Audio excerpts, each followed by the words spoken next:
on in, everyone. Come on in because we are here to talk about Married at First Sight season 20. We are still on episode 5, y'all. We are slow walking it. We are doing couple by couple. The last video I did was on Sean and Nikki. I did an in-depth video on Sean and Nikki. Be sure to check that out.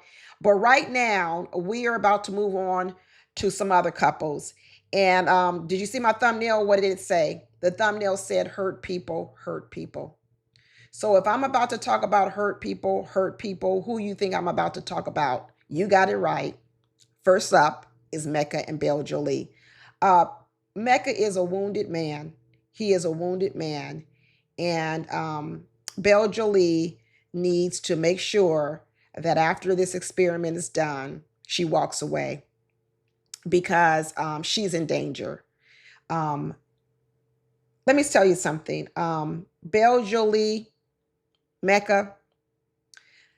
Oh my goodness. When Mecca was there laying in the bed with his fingernail polish and his do-rag on, he was excited because Bel Jolie was bringing him some coffee.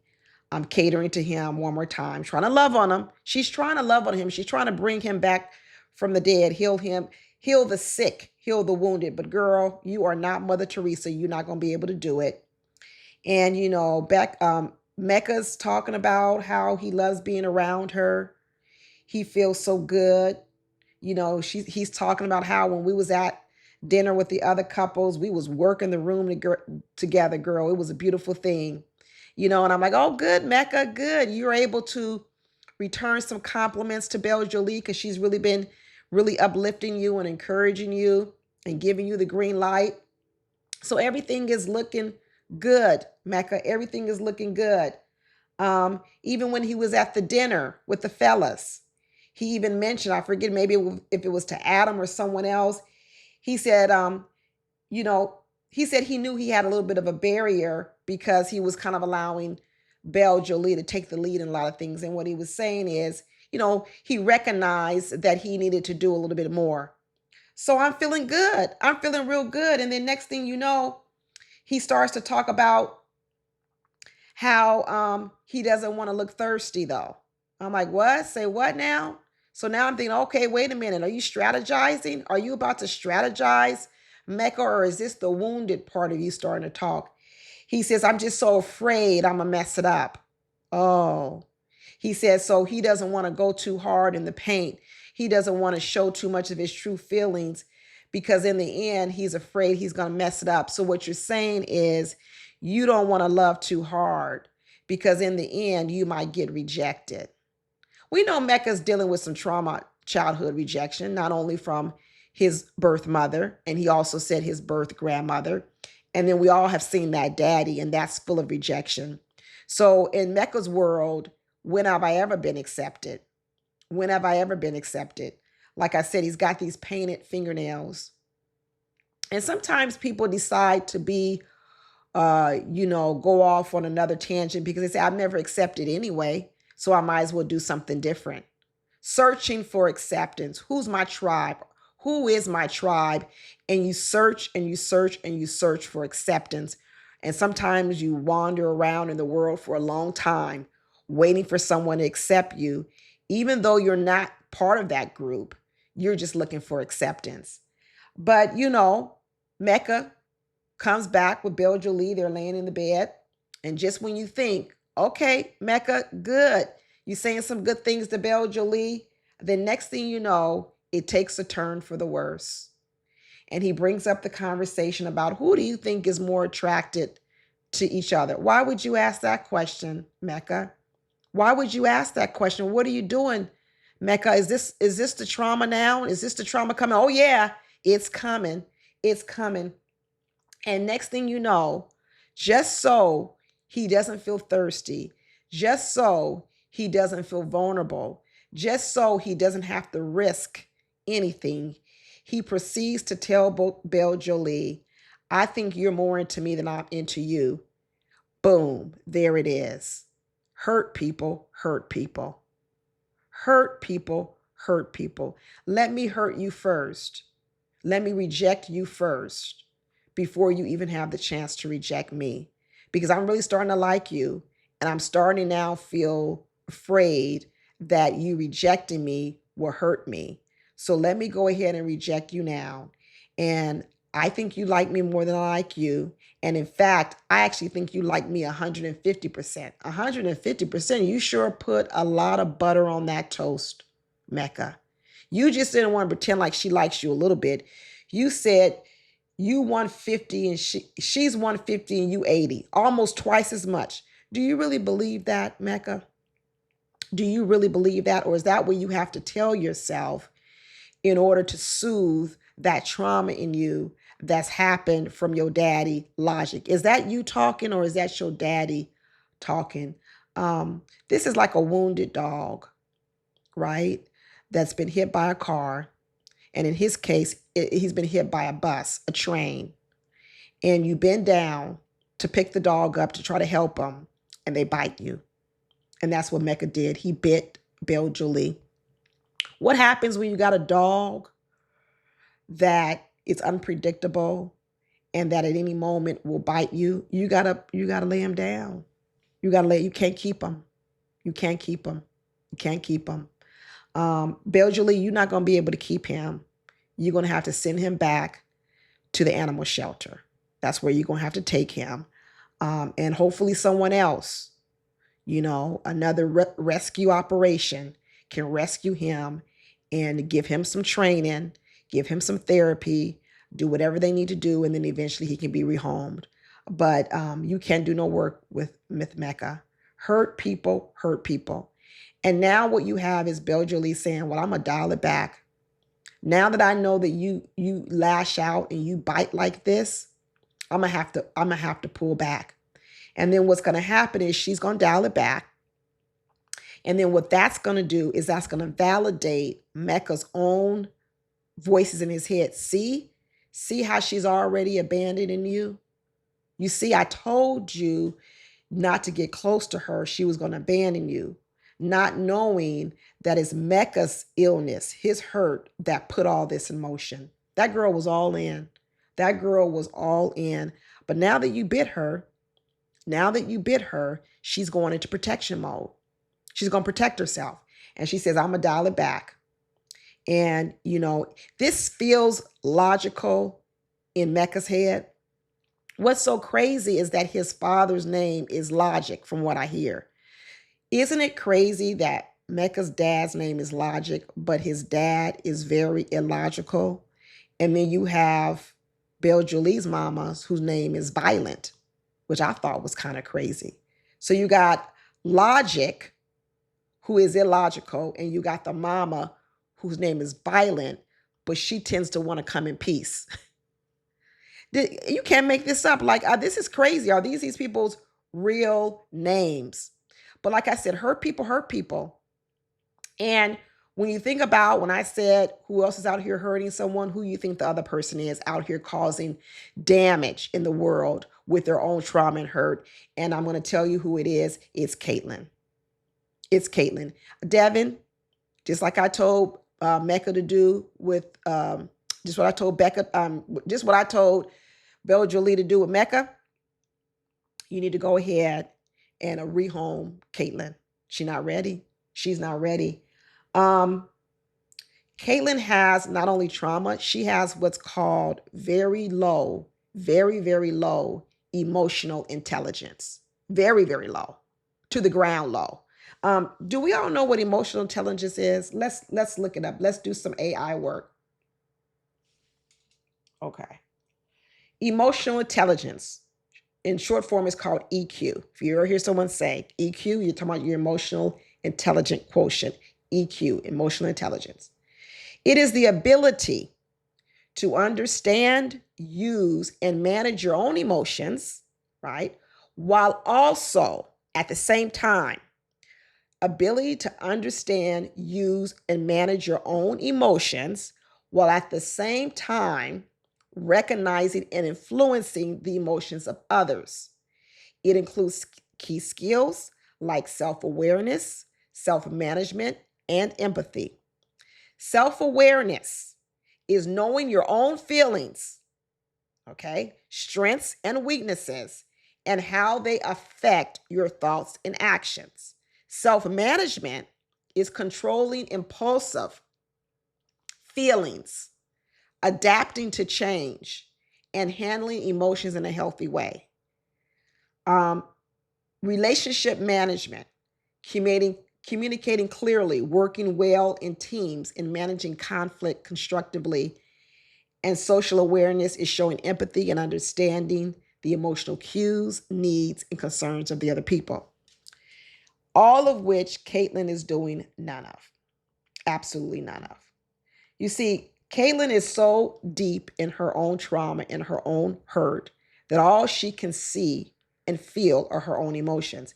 Because if she ever got out of her emotions just simply for 1 second, she could tell herself, it is kind of illogical that I just met a man that I like and he likes me. And we're only been together for 5 days. And I am feeling such a huge need to pull away and then to believe from that it's all about him. He says, Devin confronts her and says, I understand you're independent, but this pulling away that you got going on, it's a lot. It's really a lot. And what she says is she needs separation and recharge, and that she can't be with someone 24/7. And I don't think anyone is asking her for 24/7 togetherness. But she then goes on to explain that that in her last relationships, they didn't spend a lot of time together. Well, you also told us that your last relationships were toxic. So what I'm wondering, Caitlyn, is you now don't want to spend a lot of time with a person. But in your last relationship, you complained that the guys really didn't want to spend time with you. So you keep explaining these different scenarios whereby when the guy doesn't want to be near you or wants to keep you at an arm's length, at first you like it because it feels familiar, it's your comfort zone, but then after a while, you feel as if it's not good for you. But then when you meet another guy who wants to pull you close, then that also gives you anxiety. At some point in time, Caitlyn, you're going to have to realize that it's not all the guys that have issues, that you've got some too. And instead of waiting for the guy who's going to be able to adjust to you constantly because you're all over the place, you might need to go get some therapy. You might need to go get some therapy. Now, I'm not trying to say that Devin ain't got his own issues, because we're starting to get a little whiff from Devin that he's got some issues probably around abandonment himself. He's calling himself a golden retriever. He says he's a lover boy, right? Now, and I'm not trying to say that he is perfect. And of the two, it is very clear that Caitlyn is struggling the most, because the other layer of Caitlyn is the fact that she can't even give a compliment. You see, it's one thing to say you don't want to be with someone 24/7. You need a little bit of space. You don't want to be up underneath someone all the time, and that you sort of withhold yourself from people. It's another issue when you can't even give compliments. You can't even give validation. Those are just words. You can send that in a text. You don't even need to be nearby. You see? So this whole withdrawal that Caitlyn has, I know she's going to want to try to blame it all on Devin and say that he's smothering and that he's too clingy. But what about a text? What about kind words? That doesn't even take physical intimacy or physical proximity to do it. No, your feelings are constipated, Caitlyn. Your feelings are constipated, and you need to go figure out why your feelings are constipated, why your emotions are constipated, and why you withhold so much. What's going on? What are you afraid of? What's holding you back? Devin says he feels empty. Well, Mr. Devin, I don't know how you're empty in 5 days. You should have come in here with a full tank. Okay. So I understand how she's starving you. She's starving you, okay. But to say that your cup is empty You need to have a personal reservoir. You really do. Doesn't mean that she doesn't need to take responsibility also for what her part is as your wife. But the fact that you describe yourself as empty, that's also kind of concerning because all of your filling up can't come from another person. So I think we got two people. We got a person who runs on empty, probably way too soon, way too often, and that's Devin. And we got another person who is constipated. But off the rip, I'm mostly concerned about Caitlyn. Caitlyn says she's exhausted. And what she's starting to realize is that he needs way more validation than I can ever give him. Because what she's saying is, I don't even have the words for the validation. I don't even know what the words are. I don't know how to give them. I don't know how to do it. And what she's saying is, not only have I never done this for a person, I don't even think I know how to do it. Well, if you're telling us, Caitlyn, you've never done it for a person and you don't know how you're going to do it, then how the heck can you sit there and tell us that the reason why your relationships were toxic were just because of your ex-partners? It was because of you too. See, this is why people continuously commit the same offenses in relationships. Because what a lot of people do is when relationships go bad, they never look at their own actions. They walk away from relationships and they say, it was them. It was them. So I don't need to do anything different. I can just go on to the next relationship, be exactly who I was in the last relationship, but somehow I'm going to expect a different outcome. And when the outcome doesn't change, I get to blame the person who I'm with. It's the same a conversation people are having about Miss Nikki. Right now, everyone is blaming Miss Nikki's failed relationships over the fact that she makes too much money. Now they're blaming mafs because they hooked her up with Sean. No, Nikki came to this show not already being able to sustain a relationship. So how the heck can Mavs be responsible for Nikki's inability to learn how to sustain a relationship? No, you just can't blame the person or the thing right in front of you when there is a historical precedence, pattern going on. You are the common denominator in your whole life story. Every time you change partners, every time you change venues, you can't say it's the venue's fault. It's the matchmaker's fault. It's this person's fault. Do all of these people have issues? Yes. But you can't keep excusing away your own behavior because then you don't get to the point where you grow, you learn, and you stop making mistakes. So, this is going to end in a no for Devin and Caitlyn. It's going nowhere. It would definitely be a no on decision day. I don't even know how Peacock is going to do it. In Lifetime, there's a decision day. They say, do you want to stay married? Do you want to break up? And people get to say, I don't even know how this season's going to go. But if there is a moment at the end when they're asked, stay together or get a divorce, this is getting a divorce. In fact, honestly, I don't even know if Devin's gonna make it to the end.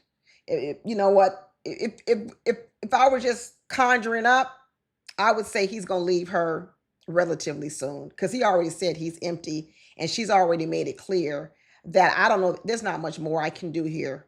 Not much more I can do here at all. So the next couple we're going to talk about is Felipe and Tori. I still got my fingers crossed, at least one finger, that this couple can make it.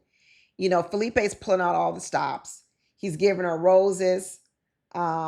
He's so happy. He said he can't wait to live together. They're talking about, are you a hoarder? Are you messy on a scale of 1 to 10? He says it's a 5 in messiness.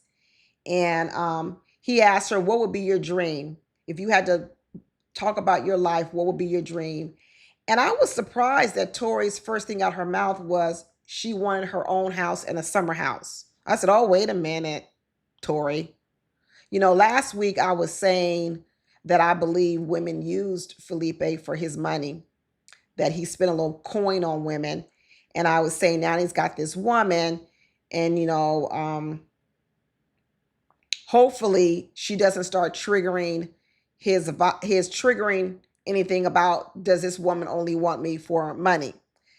Because I was just surprised that that was the first thing she mentioned, was a house and a summer house. He said, well, wait a minute, what about the kids? He had to dial her back. He had to bring her on back to the family life. She said, okay, yes, she wants 2 kids. Great. He said he wants the kid to know 3 languages. He just says, I just love being near you. And he told her, you already take up so much space in my heart. And she says she's happy. She's happy that the matchmakers have matched them. He's definitely laying it on more than she is. I'm not going to be like Mecca and say he's 150 and she's 80. But if anybody were 150 and 80, it would be maybe these two. Okay. But one thing that he did say that made me sort of raise an eyebrow, which was, he says, well, I don't want to really love bomb her because I've done that in the past. And I was like, what?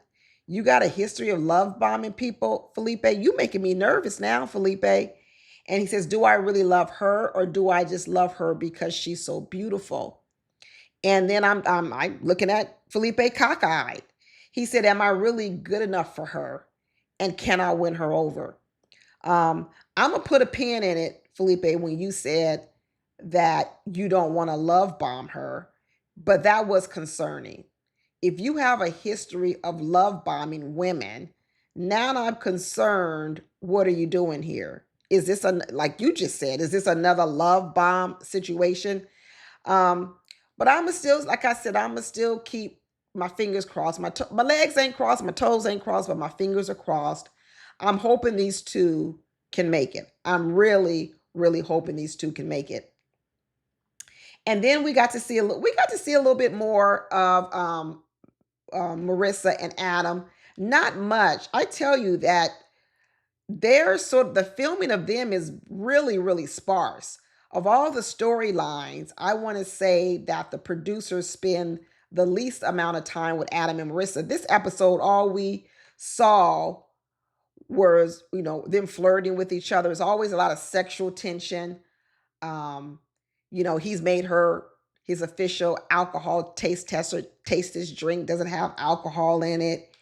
And next thing we know, he's eating steak, talking about the best steak he ever had, and he's eating it with his hands.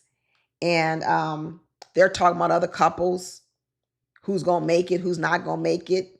Adam says he believes Caitlyn and Devin are cooked. I agree with you on that, Adam. I completely agree with. He's saying therapy won't even help. I agree with you on that too. The therapist, the matchmakers aren't gonna be able to save that marriage. I don't think so. And, they're just trying to prepare for this life they're going to have living together. But they really don't have too much serious conversation. They really don't. And what I'm really hoping, I'm not hoping. I say I'm hoping. One thing Adam has proven himself to be is he's willing to string along a girl for a good time. But when it gets serious, he's willing to cut her loose. I'm telling you, I can't get it out of my head what he did to that girl, threw her under the bus to be on this show. And knowing that he did it so cleanly, so smoothly, it just made me think like he's done it before. Even the fact that he didn't even call Marissa when he got her number. So you took the time to ask the girl for her number back when you first met in the bar, but then you never called her, right? And now here we are again, you meet her. I still can't help but to believe that Adam is just having a good time on this honeymoon, eating steak, riding jet skis, and sexing this girl up in the bedroom. But in the end, he hasn't forgotten the idea that overall, does he really like her lifestyle, and does it fit with his?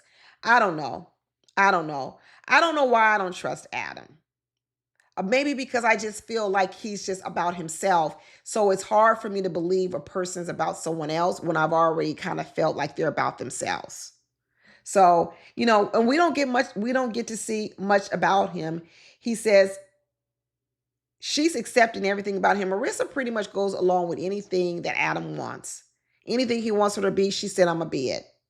And he says, we don't just have a spark, we got a fire burning. It kind of just sounds a little bit like he's doing it for the cameras. I'm not going to lie. It really does sound like he's doing it for the cameras. But as we move on, talking about doing it for the cameras, let's talk about the couple who a lot of people think he's here for the camera, which is Nick. Poor Nick. Poor Nick. He's at this whatever get together with the other couples, and he's got to deal with Courtney. She's a hot mess. She is running around saying whatever she can and talk about her man behind his back to every woman that will listen. Talking about how she say she wanted to off herself if she had to be with him one more second. It's really quite crazy, the stuff that she was saying. Nick is just saying, I wish she would just come over here to talk to me. And he says, I feel like she's put me in the friend zone and I'm going to have to do something to get out of the friend zone. But Courtney's so busy over there commiserating with Caitlyn is another person who don't want to be with her man. And Courtney's talking about all she does is run around and lie about how she needs some alone time. And Caitlyn is, co-signing, talking about she's so far out her comfort zone. You two both want a little space, but you want it for different reasons. And Courtney, she always talks about this life she's had where she likes to keep people at an arm's distance and she wants to be independent. And, Nick wanted to cuddle the other night, but she had bubble guts. Get away from me. Why are you here? Why did you sign up for this show? Why don't you just go meet a man that lives in a different country? And then when you want to see him, you can fly there or he can fly to see you. Why don't you try something less traditional? If you're the type of person that really doesn't want to spend time with a mate, try a less traditional setup for your life. Marriage doesn't have to be the construct that everyone signs up for. And if you want like a different type of marriage, then you don't need to come on Married at First Sight, which is trying to fit more of the traditional marriage. Go build the type of marriage you want or the type of life you want or the type of agreement you have between you and your companion. Go do that somewhere else. I don't know why people are trying to make this show fit their narrative when this show is built on something different. It's just really great.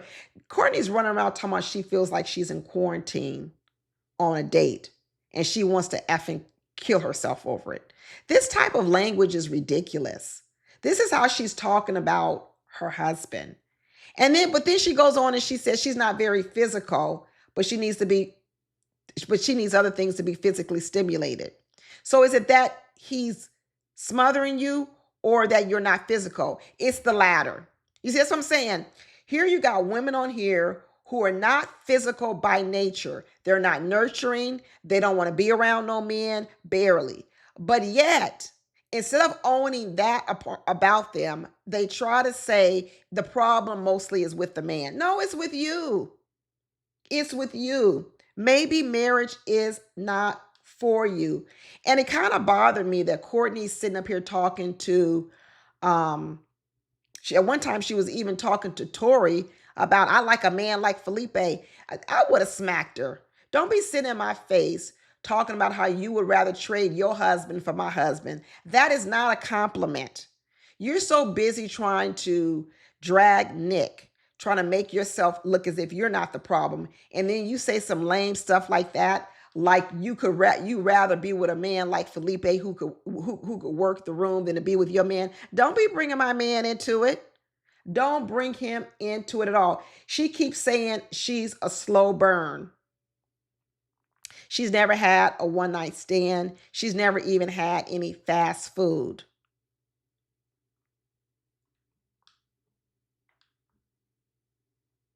Poor Courtney. Poor Courtney. But they have a come to Jesus talk. And, they got on this boat ride. And, Nick says, let me come up with something fun to do. He says, oh, yeah. Are you creative? Have you ever played the game? What's the game called? Would you rather? Are you good at it? And Courtney says, yeah, I'm good at it. And she says, okay, come up with one. Come up with a would you rather. He goes, I don't know. I can't think of one right now. She rolls her eyes. She rolls her eyes because she, Nick came up with the idea to play the game. Okay. He invited her to play the game. You say I don't come up with any good ideas? I came up with a good idea. You said, yeah, you're good at it. Great. So now I let you come up with the first one. But now you not only want him to come up with the game, you want him to come up with the first question. And because he can't come up with it or doesn't come up with it, you roll your eyes. Well, what part do you do? It goes back to what I'm saying. Courtney keeps saying Nick is not fun. She's not fun. She's boring. She wants to sit back and do nothing and let him do all the work. Then when he comes up with something and she answers the question and says, would you rather have bad breath or would you rather have snot coming out? He says, I would choose the bad breath. She was mad at what he chose. So you're just never happy. So I come up with a game. Okay, what could be fun? I answer the first question and now you're mad at my answer too. Well, I'm going to stop coming up with stuff because you're just no fun, period. You're not no fun whether I come up with a game or even when I play the game with you, you're not fun. So she admits she ain't into cuddling. She's a slow burn. She's not a mushy girl. So if you know all this about yourself, then what is all this about being playful? You're not even into that anyway.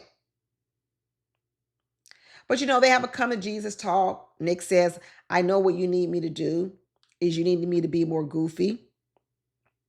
And so then all of a sudden, when she does start to feel a little bit of emotion about why she can't express herself, she starts to tear up and she stops it because she's actually uncomfortable with it. This is what I'm saying. It's not that you don't have feelings, Courtney. It's just that they're behind all those pecs and muscles. And the minute they start to seep out, you push them all the way back down. Why do you do that? When you say you're not something, it's actually not true. You are those things. You have emotions, you have feelings. But when they start to surface, what you do is you push them all back in. And what I want to know is, Courtney, why do you do it? We need to know about Courtney's past. We need to know where all this came from. And now she's mad at herself for crying. She's not mad at herself when she's mean and rude and talking about her husband. She's mad at herself when she starts to show a little bit of vulnerability. That you need therapy. You need therapy. And she always is all over the place. Her conversation goes to the left, it goes to the right, it goes up, it goes down and down. And poor Nick is just having a hard time even following her sometimes. And she talks about how she feels so awkward exposing things and saying things about herself. Courtney is batshit crazy. And I don't know how she got here. I really don't know how she got here because we don't know anything about her past. Not too much at all.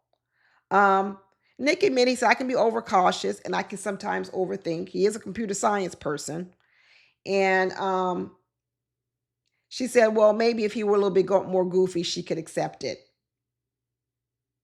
She got a scattered brain. And she's got a heart she's not in touch with.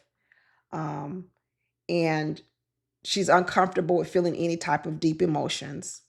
And instead of her looking at what she could do differently, she constantly looks at what other people can do differently to make her feel better. She takes no control, no accountability over her own emotions. Like I said earlier, low emotional intelligence. Low emotional intelligence. We'll see. Everybody's going to go see the experts. We'll have to see if the experts can help them. But that's all I got for this episode 5. I'm going to go on and watch episode 6, and I will see y'all next time. Bye.